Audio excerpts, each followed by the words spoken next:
بسم اللہ الرحمن الرحیم۔ السلام علیکم ورحمۃ اللہ وبرکاتہ۔ صاحب، دعا مانگنا انسان کا شرف ہے۔ اللہ کریم ہمیں حکم دیتا ہے، ہمیں تعلیم دیتا ہے کہ ہم اس رب سے دعائیں مانگیں، اپنی تمام حاجتوں کو اس کے سامنے پیش کریں، لیکن کچھ دعائیں نامناسب ہوتی ہیں، وہ نہیں مانگنی چاہیے۔ حضور اکرم صلی اللہ علیہ وآلہ وسلم کے ایک صحابی سخت بیمار ہو گئے، شدت ضعف کی وجہ سے اٹھنے بیٹھنے سے بھی معذور ہو گئے۔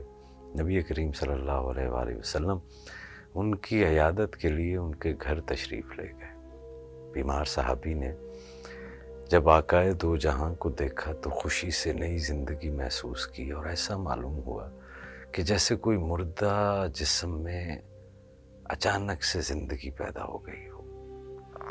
آپ پھرتے جذبات میں کہنے لگے کہ ظاہر نصیب، اس بیماری نے تو مجھے خوش نصیب کر دیا، جس کی بدولت سے میرے غریب خانے کو شاہ دو عالم کے پائے اقدس چومنے کی سعادت حاصل ہوئی۔ اس صحابی نے کہا کہ اے میری بیماری اور بخار اور رنج و غم، اور اے درد اور بیداری، یہ شب تجھے مبارک ہو، تمہاری ہی وجہ سے اس وقت رسالت مآب میری عیادت کو میرے پاس تشریف لائے۔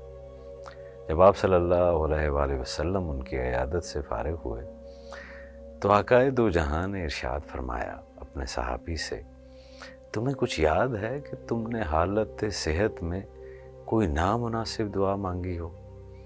تو صحابی نے جواب دیا کہ اے آقا، مجھے کچھ یاد نہیں آتا کہ میں نے ایسی کون سی دعا مانگی تھی، لیکن تھوڑے ہی وقفے کے بعد نبی پاک صلی اللہ علیہ وسلم کی برکت سے اس صحابی رسول کو وہ دعا یاد آ گئی۔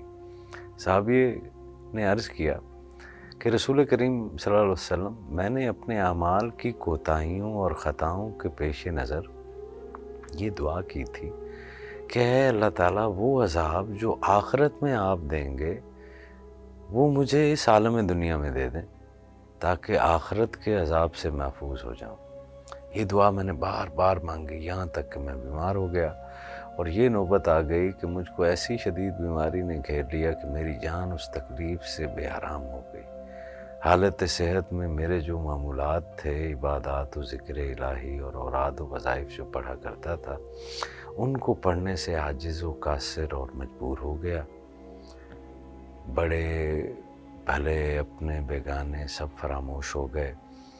تو اگر آپ رسول کریم صلی اللہ علیہ وآلہ وسلم آپ کا روح اقدس نہ دیکھتا، آپ کا چہرہ نہ دیکھتا، تو یوں سمجھیے کہ میرا تو کام ہی تمام ہو چکا تھا۔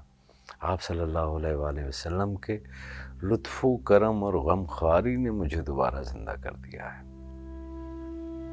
اس مضمون دعا کو رسول اللہ صلی اللہ علیہ وآلہ وسلم نے سن کر ناراضگی کا اظہار فرمایا اور منع فرمایا کہ آئندہ ایسی نامناسب دعا مت کرنا۔ یہ آداب بندگی کے خلاف ہے کہ انسان اپنے مولا سے عذاب طلب کرے۔ انسان تو ایک کمزور چیونٹی کی مانند ہے، اس میں یہ طاقت کہاں کہ آزمائش کا اتنا پہاڑ اٹھا سکے۔ صحابی نے عرض کی کہ اے شاہ دو عالم، میری 1000 بار توبہ کہ آئندہ کبھی ایسی بات زبان پر لاؤں۔ حضور صلی اللہ علیہ وآلہ وسلم، میرے ماں باپ آپ پر قربان، اب آئندہ کے لیے میری رہنمائی فرمائیں۔ تو نبی کریم صلی اللہ علیہ وآلہ وسلم نے اس صحابی کو نصیحت فرماتے ہوئے فرمایا، ان الفاظ کے ساتھ دعا کیا کرو کہ اے اللہ، دنیا میں بھی ہمیں بھلائیاں عطا فرما اور آخرت میں بھی ہم کو بھلائیاں عطا فرما، اور خدا تمہاری مصیبت کے کانٹوں کو گلشن راحت میں تبدیل کر دے، آمین ثم آمین۔ تو اس حکایت سے ہمیں جو درس ملتا ہے وہ یہی ہے کہ خدا تعالیٰ کی طرف سے عطا کردہ نعمتوں کی ناشکری کرنے سے اللہ اور اللہ کے رسول ناراض ہوتے ہیں۔ نامناسب دعا آداب بندگی کے خلاف ہے۔ مصیبت میں بھی اللہ سے اس کا رحم و کرم ہی طلب کیا جائے، اللہ تعالیٰ سے کبھی بھی شکوہ و شکایت نہیں کرنی چاہیے۔